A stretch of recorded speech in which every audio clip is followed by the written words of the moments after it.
And we are back, folks, here on the Michigan Insider Sports Talk 1050 WTKA.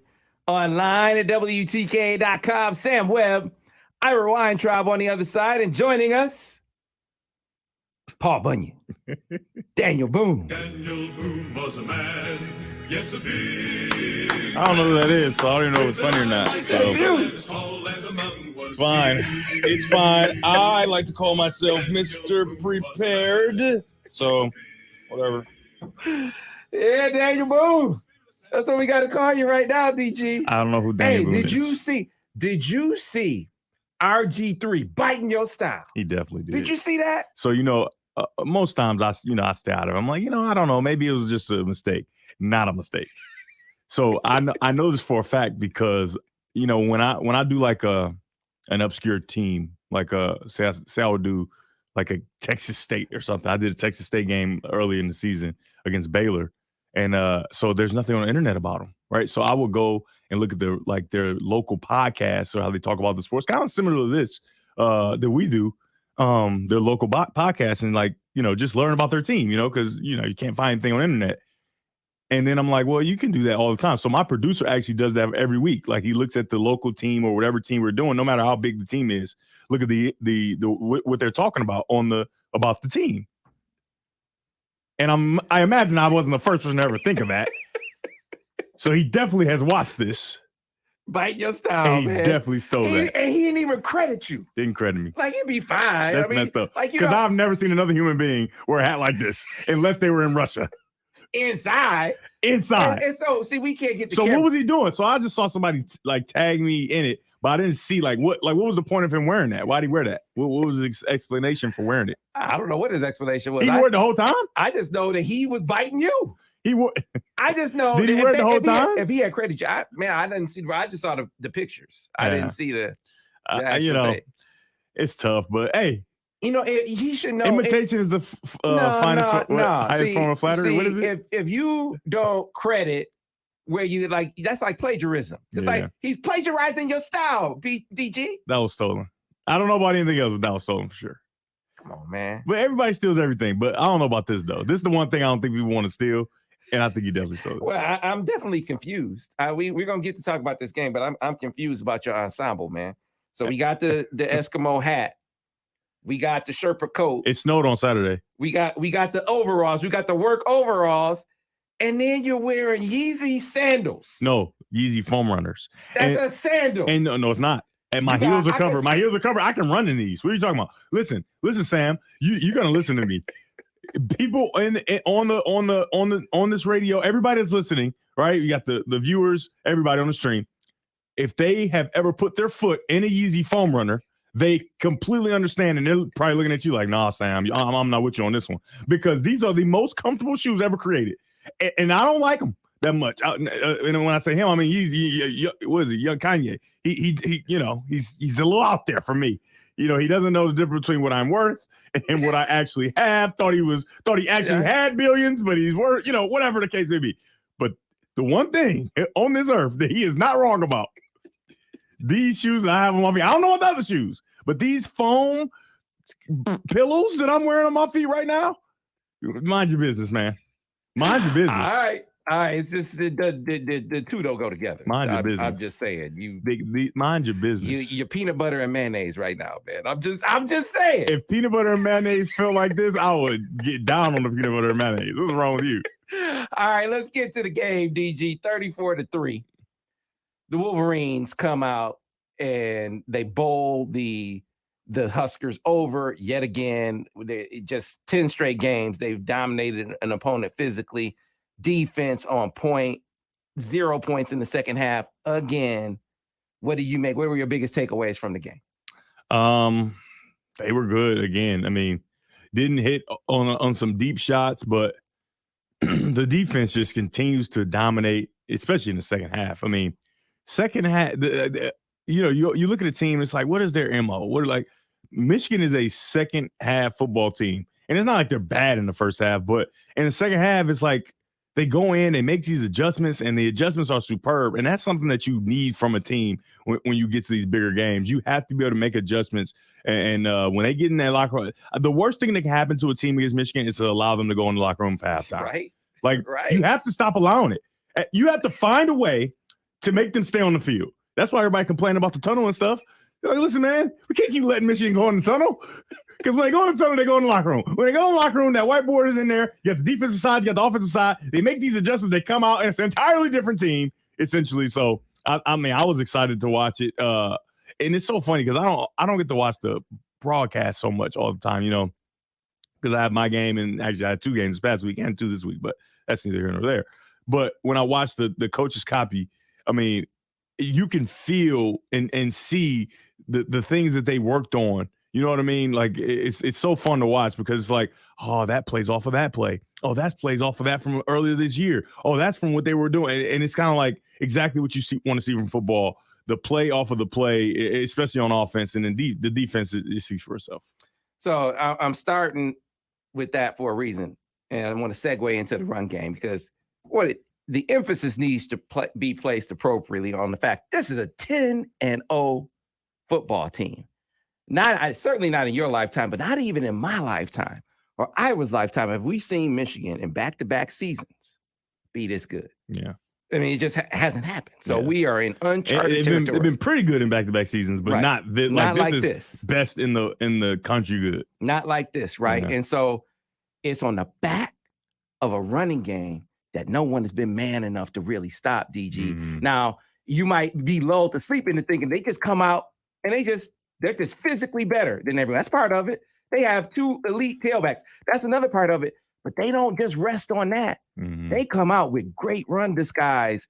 Man, it's some next level as far as the run game is concerned, some next level scheming by this, this offensive brain trust. Yo, without question. Because the thing is like, okay, you could kind of try and lean on, oh, we just got better players. That's not it, man. We don't. That's Ohio State's issue. They just have better players in a lot of spots. Our players are really good, really, really good, actually. They're not just way better than the other team all the time. You know what I mean? That's not it. It is the ability to find a way to make things look like other things, right? And run something totally different. And these guys, these defensive teams, I mean, you can only watch so much film, right? You're watching all this film, you got all this in your head, and you're thinking like, oh, yeah, this is for sure it. This is what's going to come. And then it's something else, right? So all the film you watch goes out of the window. So now for the rest of the game, you're confused. Not to mention, I mean, Blake Corum, unbelievable. He's really, really good at football. He's really good at football. I mean, and it's so crazy because, you know. Brought to you by Devin Gardner. You know, I don't never do the Heisman thing. Oh, he got to be in New York. Oh, man. Yeah, come on, man. He got to be in New York. It's a given. The way he is running the ball and the ability to do it when the other team knows it. They know we're going to run it. But the one thing that keeps them honest is they know that we can throw it, right? They know that Michigan can throw the ball as much as, oh, the pass game is this, the pass game is that. You think this run game will continue to work? Because Air Force runs the ball, right? And they run the ball in a more funky way that allows, you know, those academy-type teams, but they don't have the option of throwing the ball. The fact that we've shown that we can throw the ball down the field and that we can execute in that, and the red zone was a lot better, was better this week as well. More inventive. It was one play where they inserted Ronnie Bell on like, it looked like he was blocking for the run and then took him onto the corner. He's wide open for the touchdown. But the ability to, when a team pretty much knows you're going to try to run the ball on them, to still come out and be able to run the ball against scholarship players is amazing. Yeah, man. You know, when I say run disguise, you nailed it when you said they dress plays the same play different. They ran duo 13 times in this game. They ran counter 12 times, at least as far as because I have, give me the number of plays, Al, because I said in the game, I said Michigan is countering the stuff out of this team. They run the counter 12 times. Again, scholarship players, you aren't just beating the crap out of them. You got to be fooling them some too. Yeah. And Michigan giving them different looks. They had a duo kick with Ronnie as the kicker in this game. We've seen them do some counter arc stuff. They take the same play and make it look different all the freaking time. Yeah, I mean, and because Ronnie don't have to do it a bunch. Right, do it 1 or 2 times, and maybe really 1 time, and then the passing game where he goes to insert, and the alley player just flies in. He just didn't even look at him. He's like, no, I'm not gonna let you block me. I'm gonna beat you to it. And then Ronnie just runs right past him and the touchdown was thrown. So it was cool. And then I like the outside zone that they ran with the quarterback. Right, that was a new wrinkle where it's that like was a new wrinkle. They had no idea that was coming because usually when we motion down, he goes to that shallow cross. Right, motion down. He didn't even have to knock the crap out of the guy. He just pinned the guy inside, outside zone, quarterback sweep. It was good. It was good. See, we're not mad at not throwing the ball at all. Just be more, you can't just, when you get down in tight, you got to be more inventive. And they were, and it was impressive. All right. So at the same time, and Jim acknowledged this after the game, he said, hey, it's not where we want it to be. Yeah. The downfield passing. Oh, game. for sure. They have not been able to connect on that yet. So I'm curious what you see as the reasons why. Everyone has their theories. You've been there. You watched this game from a different level. What do you think when you see why haven't they been able to connect with it? Well, because they didn't practice in games enough, right? They didn't practice in games early in the season enough when we had those opportunities. And so now, it's cold outside. I'm just telling people, like, oh, it's cold. No, cold matters. Cold matters, making catches and different things like that. But I'm going to show a couple plays when we do the film breakdown where just small details aren't there. Where you got Andrew Anthony, who I think right now you can kind of say is struggling a little bit. He just haven't found his footing. Like he's not making plays you think he would make. He kind of dropped the curl. It was tough. He's not getting big separation. And he had a go route, right? And so there in the NFL they call it a big box fade, right? But in college football, most colleges have this. It's either a blue line, it's a blue line for us, sometimes a red line, and they have it like 5 yards from the sideline, right? So it's in between the numbers and the sideline, right? And it's there to give the wide receivers a guide on where to stay when they run their go routes, right? So you're running your go route, you want to stay there, and the reason for that is so that the quarterback can use that box on the outside to fade you away from the defender, right? So he could drop it on the outside for you. And then so you saw Andrell, he did his move, he runs, and he's running up the sideline, right? And he's just allowing the defender to own him, like push him out of bounds instead of stacking him and stand on that red line so the quarterback can have a vision on where he wants to drop the ball outside to, right? Because the quarterback's looking at the wide receiver down the field, right? And he's trying to throw a go route. And he knows he needs to fade him away from the DB. So if you run directly up the sideline, right, the ball's going to fade you and it's going to be out of bounds. You understand that, right? So it looks like, oh, man, JJ threw the ball out of bounds where his receiver is up the sideline, so he's trying to fade him, and he doesn't realize how close he is in relation to the sideline. That's a lot going on for the quarterback. And then you get Ridley Johnson, who does a much better job, right? He stays tight, he stacks the corner, and then the ball comes out, and it's just a little too soon. He has to try to jump back. It goes through his hands, but it's a super tough catch. He tries to jump back and catch it, and so that's two versions of the same route, right, where they just aren't all in sync. You understand that? And so if you're not all in sync, and that's a simple thing, right? If you're not all in sync, because remember, underneath stuff, we're still hitting it. Underneath, 15 yards down the field, it's just those deep throws that they just cannot figure out just yet. And I think it's because of the lack of reps, because a lot of guys are doing it different, right? When you get one guy running to the sideline, one guy holding his line, it makes it very difficult. And then for Ronnie, he's a back fade guy. He's not running past anybody, right? He's not just blowing past anybody. Right. So when he runs his fade, it's another totally different throw for the quarterback where you need to put this ball up high and allow him to jump and go get it because he's a freak, right? As far as that's concerned. But he's not the guy that's just going to run it down. He's not creating a whole bunch of separation. That's not a bad thing. That's not what his game is. So I just described three receivers that their fades are all totally, or their go routes are all totally different. And we just haven't been able to hit it. Yeah, a great breakdown as I've come to expect from you. You watched this game live and confirmed on tape. There was just very little separation. And in the second half, and let's be clear, separation on deep on the deep go routes. Not there's separation in the field on digs and overs and different things like that. But the separation downfield just hasn't been there. Yeah, and so you see in the second half, it's almost like they get disrespectful with it. Talking about Nebraska thinking they could cover Michigan's guys. They went, again, my chart guy said, man, how many times were they cover one? 17 times in the second half. At one point, 12 straight times. So they're like, hey, we can cover these dudes. Yeah. And very little separation, except in one instance. And I want your theory on this. Because some fans have said, well, these are the same receivers as last year. I'm getting separation. What's the Why are they not getting the same kind of separation that they got last year? I will theorize for you, and then you tell me if you can get with this. I charted them 3 for 3 play action with huge separation. You had the post corner to Ronnie, right, in the first series. No, that one, the post corner, that was even that. Ooh, can I want me to describe it right now? Describe it. So it wasn't a post corner. You know how they run the deep over, right? It was a deep over, and then he goes to the sail. It was amazing, and I saw a lot of NFL teams do it, but the Chiefs do it because they run so much deep over. And we did it not with Coach Borges, we did it with Coach Nussmeier, where we did it off naked bootleg, right? Where you go naked bootleg and then you stop and set up because you run so much over on a naked, over, you over on the depth, and then you start to get on over. And Ronnie Bell, because it's really his feel, right? How far do you think you need to go to make sure he bites on the over, right? And he took it a perfect amount. Stick his foot in the ground. The guy tried the baseball turns too late. Nice throw. That is good stuff. I like that. It was wide open, but it was play action. Yeah. Right? You had the dagger wheel to Coast and Loveland. Wide open. Yeah. Play action. The touchdown to Ronnie.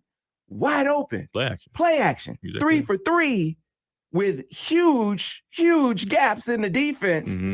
Again, you just talked about guys getting separation different ways. And, not all guys have a speed guy here and that kind of thing. But this was a way, and this is where I'm theorizing for you, that where I see a little bit of difference. It felt like last year they play past more than we've seen them play past to this point.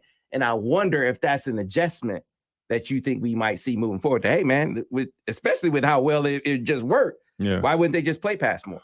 Well, and you have to think about, for last year's different because of the play caller, right? More imaginative as a pass caller, right? Pass play caller. You understand that? He doesn't specialize in run game. I'm talking about Gaddis. He specializes in the pass game and getting guys open, right? So you see a lot more imagination in the pass game, but the run game wasn't as imaginative. It was good. It was really, really good, actually, but it wasn't as imaginative. This year, it's flipped, where the play callers are run game guys, both of them. They're run game guys, so they're super imaginative in the run game, and they're still figuring things out in the pass game. And I'm still comfortable with it. And the reason is we haven't gotten to where we need to go, right?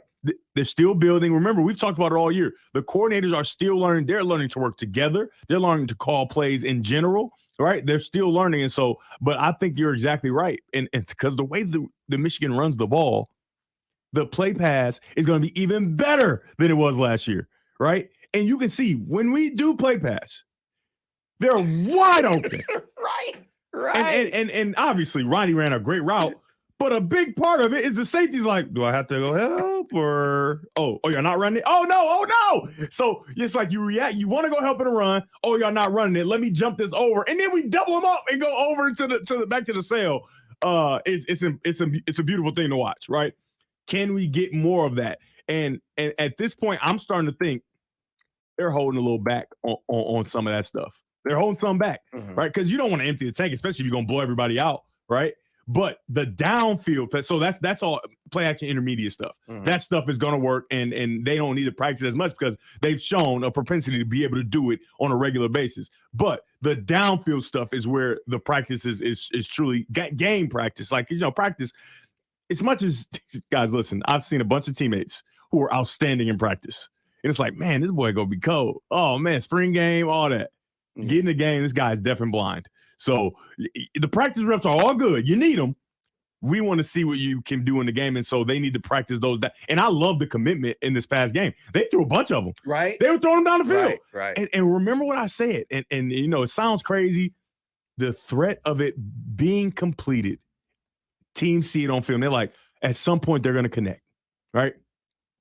So the run game is so good, you cannot allow Michigan to connect downfield as well, because now you got issues, right? So the fact that they are scared of those deep down the field throws because they're being taken and they're so close, right? They're so close, teams still respect it. And that's another reason why we continue to be able to run the balls, right? So you got imagination in the run game, right? You got disguise, you got talented football players, plus the threat of getting the ball down the field. Now, this game, like you said, and Nebraska has really good players.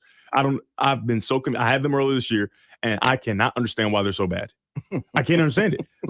Remember last year they had basically every game was like a one possession game or a one score game. You know what I mean? And some under 5 points. And it's just like, okay, you're not close for no reason. You got really good players. Something isn't right.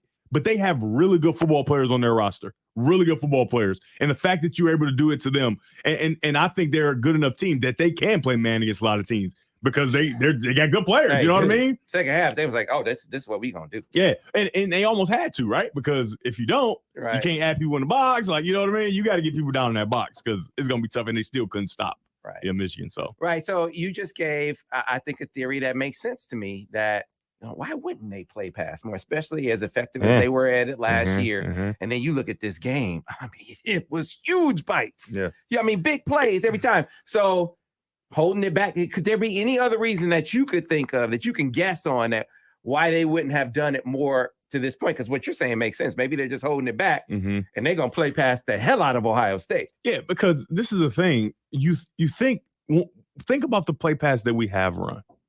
It's been successful every single time. So why do you need to keep doing that? That's something you don't truly need to practice because you know you can do it and you know you can do it really well. And to be honest, I think it's the same with RPO. And me and Boyd just kind of talked on the phone and we were kind of arguing like, man, well, not arguing. That y'all love to hear us argue. We wasn't argue though. We was like, well, by the way, I didn't put it up. I probably should go back, but he said, man, you were wrong on the lookie. You remember the lookie against Rutgers? Was it Rutgers that he didn't throw? And you said, no, that's too hairy. That's too hairy. He said you were drunk. You were drinking before you came in that day. Borges ain't never stood in that fire ever, so I'm not arguing with him about that. I'm not about to argue about when the quarterback has the ball and lookies look hairy or if they don't look hairy. I'm not arguing with him about that. So unless he want to get these hands, you know, he keeps saying he got one butt whooping left and he reserved it for Mir Denard. I got one left too. Okay? I'm not arguing with him about the fire, okay? Now, that can be the proper read. Hey, that can be the proper read, but I'm not arguing with him about whether it's hairy or not because I'm just telling you, me personally, I do not like throwing them. I don't like it. You can't see it. You can't see it. I'm sorry, DG. I didn't mean to wind you up, man. I'm gonna fight him if you keep talking crazy behind my back. He said if the mic is standing still, he doesn't just have to go strong. If the mic's standing still, you still throwing the lookie. I'm just throwing it. I'm not arguing with him. Yeah, that's how it's. See, that's a little bit of the problem. People, you know, conceptually, that's how it should be. But Borges know better than that. He know better than that. Just because it should be like that, it don't always happen like that. I'm just telling you. Because that linebacker, he don't move you, and you're supposed to throw it, right? And I'm doing air quotes. You can't see me on the radio. You're supposed to throw it. What about when he don't move and he play you and he sprint underneath the lookie and pick it off? Now everybody looking at me crazy because I didn't listen to Borges talking about, it wasn't Harry. You should have threw it. I digress. What was I talking about? That was my fault. Yeah, I'm uppercutting. That's it. Yeah, I mean, it's gonna be just like more to finish him. But you were talking about you were arguing with him over why they don't RPO more. So yeah, no, we weren't really arguing. It was more of like, man, because he was just, why don't they RPO more? Why don't they RPO more? And I think that they're so good at it that they don't need to do it, and they need, once again, bank that stuff, right? Because they showed that they can RPO whenever they want to. They do it, and he's like, man, you know, with the other guy, it wasn't that much of a strength, you know, but with this guy, you can do so much, right? And it's just like, I don't think they're actively conspiring against themselves, right? I don't think they're actively conspiring against themselves. So they know the talents of JJ, and they know the things they can do, right? They know that he's an outstanding RPO guy, right? Mm-hmm. They also know that in the play action game, the receivers are wide open and he throws it perfectly, right? So if you know those things and there's no question about it, do you have to continue to put it on film? Do you have to? Right? Because we saw him throw down the field, three times in a row, essentially, right? Over and over again, because that's something they aren't good at. They're not good at it. And I think that they've been transparent about it. It needs work, right? And they committed in this game, it feels like, to take those downfield shots, try to make them. And they were close. They were close. They weren't there, and I think that's why they continue to do that instead of the RPO and the play action. But guess what? When that game is in the balance and they need to make plays, you're going to see an infusion of big time, big play action, RPO, everything that Ohio State wants to see. Because I remember when we played them in 2013, we banked a lot of stuff during that season. We banked, and then everybody like, dang, I got 42, 41. Oh yeah, because we was on their butt. We was on them. They didn't know where the ball was. I'm like, from the beginning of the game, they had no idea. I'm talking about, I remember it was like a it was like just a 3-by-1 all go, but we presented it differently. They got pressure. I got off of that, and Butt is down the field wide open. How? And they got 3 first-rounders and they back in. Right? Well, because we knew exactly what we would be able to do, and the things we were really good at, we didn't use them as much. Maybe we should use them a little more that year, but, we weren't 10-0, so. Yeah, so one of the things I want you to get into on the other side is, you talk solutions all the time. You say, oh, they must be listening to the Monday Morning Quarterback, right? Did you just say that? Yeah. So talk to me and talk to the people about how you. So you want me to just make the team sweet? And quarterback, receiver. We get paid for this segment, even though I ain't got paid yet, but I guess. Quarterback, receiver, that whole kind of thing. Can you talk about how you scheme, guys? Because RG3, I guess, is talking about stack, bunch, do different things formationally to maybe help free guys up and create some. Hey, look, I'm just telling you. We do that a great deal. Okay. So when you come back on the other side, talk through other than play action, which we know they can do. That's on wax. What else can they do to maybe assist in gaining more separation on downfield throws? Have you addressed that on the other side when we return? Michigan Insider, Monday Morning Quarterback style. When we return here. Sports Talk 1050 WTK. The Ticket, brought to you by our friends at Grand Traverse Resort and Spa. All righty. Let's go up and get some. Oh, man, they going in on your Daniel Boone this morning. So I got to scroll through all of those. Did you go see Black Panther, by the way? On Thursday, yes. So you would see it. So how don't tell me what happened. It's outstanding. Was it as good as the first one? It's outstanding. I mean, was it as good as the first one? Outstanding. I'm not here for comparison. Okay. It was outstanding, lacking nothing. So. Okay. DG, like he's hiking.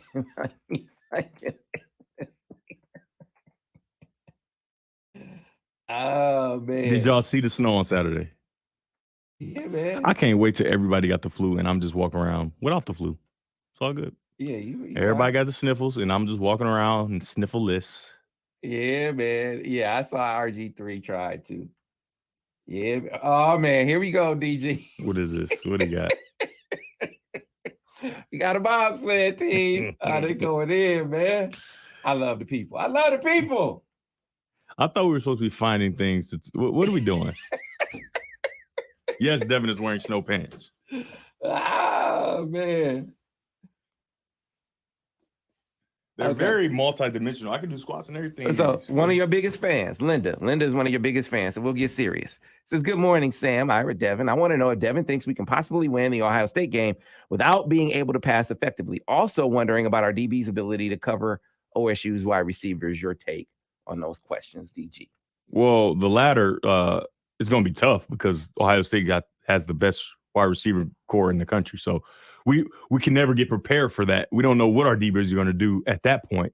I'm sure they're going to have a good plan of zone and man and different things to try to confuse the quarterback because C.J. Stroud has shown some chinks in the armor as far as reading coverage and different things like that. And I think the linebackers are going to play a big part in it. I think they should protect the inside and force the quarterback to throw outside. That's just my take.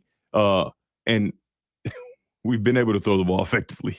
That's I don't know why you said that. And it's crazy because I think everybody's getting deep shots confused with throwing the ball. Throwing the ball effectively, we hit shallow crosses, we hit deep digs, we hit overs. We talked about the fake over that we ran. It was pretty sweet. We throw the ball effectively. We just don't take the deep shots and hit the deep shots effectively. Like that's a huge difference. So do you think a lot of people point to this, and I thought you gave an excellent explanation. But John Walls wants to know what's up with the accuracy downfield. JJ was hitting him early in the year. Is it a JJ thing, the downfield inaccuracy, or is it a receiver thing? I think it's both. Remember, early in the segment, I talked about one route where three guys were totally different. You got CJ where he gets a little separation, holds his line, does exactly how you want it. You got Ronnie Bell, who doesn't get any separation and is kind of pinned against the sideline, but that's his way of playing, running the fake because he just doesn't have the wheels that some other guys have. And then you have Andrew Anthony, who's running a go, and he's running up the sideline. You know what I mean? And allowing the defender to kind of muscle him out of bounds and different things like that. And there was another one where Andrew was running down the field and the DB was kind of just pushing him. So when you have that, I'm just telling you, I remember talking with DeQuan Finn Toledo, and he's talking about, we talk about his games and things like that. And he's like, I don't like the way certain guys run certain routes. And I'm like, well, you need to talk to your coach and tell him so you can get the right guys running that route, right? On that route. And so the thing is, when it's uncomfortable for a quarterback, and I don't know how comfortable JJ is saying, hey, I want to throw this route to this guy or whatever the case may be, but it's uncomfortable when the routers run different from different guys. You can't anticipate. You don't know where he's going to be. And so now you're almost throwing blind. You know what I mean? So I think it's both of the wide receiver and the quarterback, and they just have to continue to do it. But the intermediate to short passing game, and a little bit past intermediate in my opinion, because I think of intermediate as like 10. We have 12, 15-yard gains, but those deep 40-yard shots just we're not hitting them. Not hitting them. How much longer in the break, Mr. Weintraub? Okay. Yeah, you sort of covered this one. Said they were schemed better, open better last year. Again, you touched on this run game versus pass game, but I think the biggest difference, he played pass a lot more. Well, yeah. Like I said, he's more imaginative in the pass game. That's not a slight. That's a fact, right? He's more imaginative in the pass game because he cut his teeth as a receiver coach in the pass game. All right, here we go. You know what I mean? Here we go.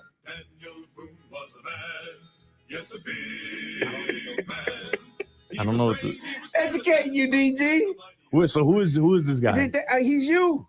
You're Daniel Boone. Who is Daniel Google Boone? it. All right, who is Daniel? If Daniel Boone was alive in 2022 and black, he'd be you.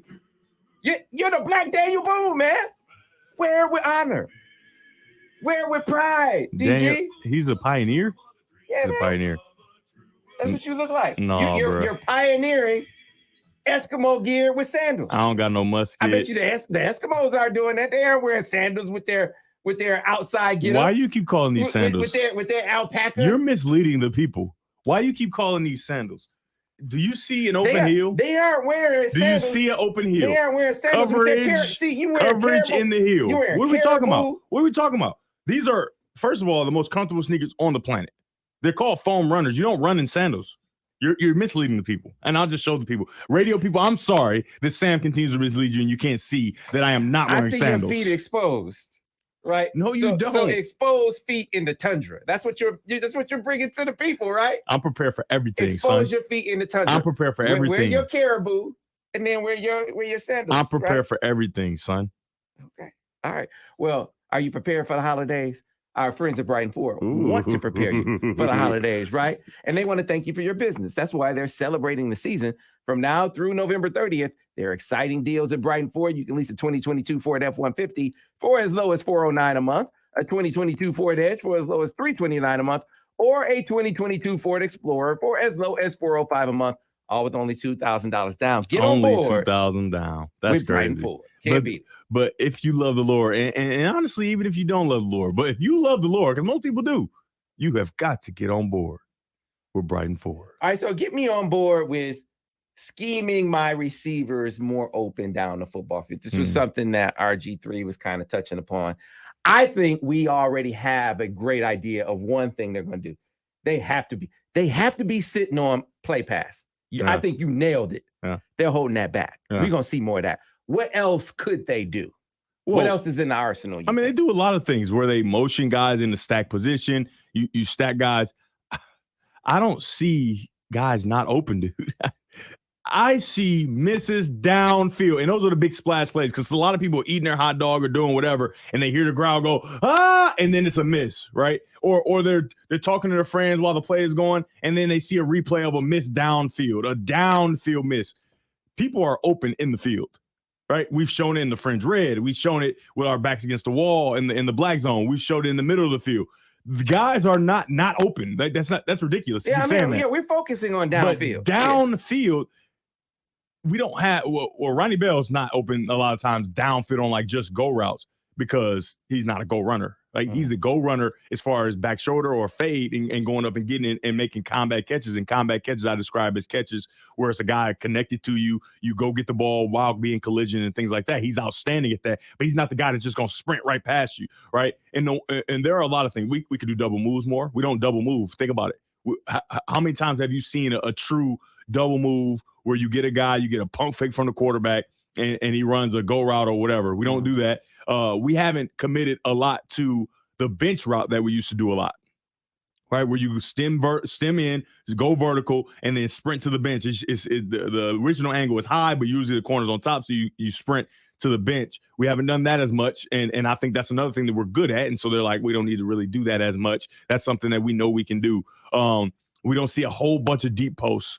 We won't see a whole bunch of big play action, lean posts with not even a whole bunch of routes out there. And the deep post with the overcoming underneath. We've seen it, but they don't do it a whole lot, right? We've seen it for sure, but they don't do it a whole lot. And I think some of those things are things that they're really, really good at. So they don't need to do it as much, right? And so I think that's part of it. But the guys are open. At 20 yards and in, guys are open. Yeah, I hear you. No, we're focusing on. I want to be clear. We're focusing on the downfield passing game. So how about this? Because you mentioned somebody, Ronnie's not a downfield. He's not a speed guy. He's not a speed guy, but he can run, but he's not a speed guy. The fastest guy is Roman Wilson. Would you be more intentional about giving him vertical routes, targeting him more down the field? Well, Roman Wilson has to be healthy, right? Mm-hmm. He's been banged up, and the thing is, even though he's playing on and I know fans, when you see the number out there, you see the name on the back of the jersey, you expect him to be whoever he is, right? You expect him to be himself, and I completely understand that, right? But we don't know how healthy Roman Wilson is. We know that he was banged up and he missed some games, but we don't know how healthy he actually is. Is he capable of being the Roman Wilson that he's shown that he can be just yet, right? Is he capable of being that yet? Do they still want to work him into the fold and not kind of give him too much so we can have him for future games? You know what I mean? So that's something I don't know. But if there is a guy that you want to send down the field, it'll be him for sure. It'll be him for sure. Right. But and then so we haven't even really seen the dagger, right? Where you send that. Remember, we saw it early in the year. Mm-hmm. We haven't seen it as much because they were successful with it, right? Where you send this guy down, blowing down the middle, and then you bring the dig underneath. And I think it's because those are things that they are good at. I don't think the one thing that they are good at that they continue to focus on, because there are so many possibilities in it and they can be so imaginative. And they saw this is what wins the game against Ohio State is controlling the ball. The run game, right? So that's the one thing we're good at, but they continue to do it. Find different ways to do it, because if you can find different ways to do it and put all of it on film, when you get to Ohio State, they won't know where the ball is. They don't know where it's coming from, and they'll be surprised on at every turn. But in the passing game, they don't think that that's what's going to win them the game, right? Not to mention, they are good at certain things that they can definitely lean on in the passing game. You can lean on the dagger concept. You can lean on play action like we've already talked about. You can lean on those bench routes, those single cut routes with Christian Johnson running inside vertical and breaking out. We've seen all those things. And so I think that they're shelving those things, continue to work on the run game. So now you get in Ohio State and they think, oh, man, they're just going to run it. They're just going to run it. Even though we don't actually know how they're going to run it, they're just going to run it. They commit enough people to it. And then you get in that play action and all those different things and you kind of explode. Are we too late in the season? This is another question that comes from the people to insert, even situationally, some of their younger pass catchers into the fold more, like a Marion Walker. They threw him a shot against Rutgers. He didn't bring it in. That was a catchable ball. That's fine. That's fine. But would you? Yeah, that's crazy because we just had a game a week before this one, and we threw some deep shots, and we outlined how they were connectable, and they just weren't, dropped or whatever the case may be. Why do people keep acting like this? Oh, why ain't nobody open? Well, it was open last week. We didn't hit them. You know what I mean? There's no true real answer. It's some of the receiver. It's some of the quarterback. We just haven't gotten on the same page. And I think the biggest reason is what I outlined is you got three guys running the same route and it's totally different. Right? Three guys running the exact same route and it's totally different with the three receivers I talked about. But it ain't too early, it ain't too soon. If they show that but the only thing is for young guys, man, I'm just telling you, State Street and Main Street are two different places. It's two different. I don't even know how to describe it, man. And I'm gonna just tell one quick story. When I was a player, I remember we would have like scrimmages in the big house, right? So my first year, I'm competing with Denar and Tate for also, and I'm playing. I mean, when I tell you, I am getting down in practice on State Street, like I'm unstoppable. Like Brandon Hawthorne is about to try to fight me every day because he can't get me. Like, and I told him to his face, "You won't tackle me." Because remember, we were live. And I don't know if people know that we were live in the beginning, in the spring and the fall. He was talking smack, talking crazy. You can't tackle me. Period. I remember Isaiah Bell. Like he was another guy. You aren't going to tackle me this entire camp because I was just unstoppable as a runner, pass, or whatever, right? We have our first scrimmage, big scrimmage at the big house.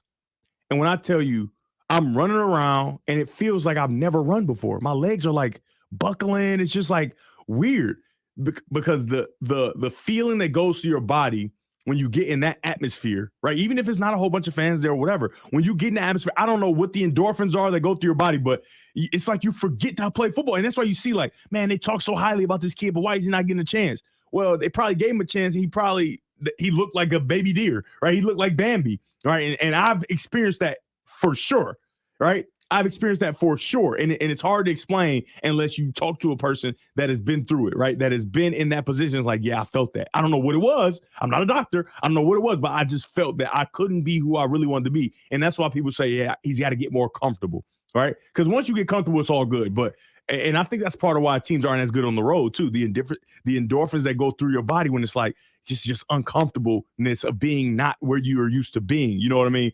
So that's another thing. They have to know that they can perform on that stage. And as much as you see the highlights in high school and practice and people talking, oh, they so good. That game atmosphere, that game pressure, that game expectation is totally different because in practice, you got a period. And if you drop it, you can run it again. Right? Third down. It's a whole period of third downs, right? If you don't get on third down, you're going to do another play for another third down. And then third down again. It's called third down period, right? We're running third down. And blitz period. Oh, you didn't pick up the blitz? It's going to be another play where you can try to pick up the blitz. And they probably going to do the same blitz again so you can pick it up, right? In the game, that's not how it works, right? You get one shot. Do not miss your chance to blow because opportunity comes once in a lifetime. But that, I mean, in all seriousness, that like I think that they can 13 and 4, but they got to be able to handle it. And the thing is, if you don't know by Ohio State, you ain't gonna find out. Mm-hmm. You can't trust it. I learned that later, right? Because I've talked about my experience in my first play ever in the big house where I forgot to play because it was just so much. Like everything is like, oh my goodness, this is not like what whoa, this is like practice. Like this is totally different. You know what I mean? So it's tough. It's tough. And some guys are somehow they figure out how to do it. And it's usually when they have a good team around them. It's like, man, he's got it from the start. But some guys just aren't ready for it. And we saw Omarion drop that pass. Now 13, we saw him make an outstanding play because it honestly wasn't a good throw from JJ, right? Where he's open on the outside and it's a big play in the game, like a real play. Like the game is hanging in the balance a little bit and he reaches behind, catches it, falls down for the first down. 3 things stick out to me on that play. First of all, he has the depth, right? Young receivers always want to rush, right? They want to rush because they're going to, finally I'm out to, I got to get the ball. I know I'm probably going to get it, right? So usually they don't get to their depth. He gets to his depth. And then the ball is not thrown perfectly and it's not thrown well on the road, and he still finds a way to reach back, catch the ball in a big situation. So 13 might be ready, right? And he might need to get some opportunities, but I don't know how ready 4 is. We'll see. All right. So maybe we'll see. We offer perspective, right? Yeah. Breaking down all the things that they do really, really well and talk about the things they need to improve. But keep coming back to this thing. They're 10-0. They are 10-0. It's tough to do. This is an unprecedented level of success in back-to-back seasons in our lifetimes. With all these complaints. So with the things that they have to work on, they're in really good shape. And they're not the only really good 10-0 team with things to work on, because I'll repeat, Ohio State is not a physical football team. They've tried to be. They've committed to wanting to be that, but they just aren't. They just not.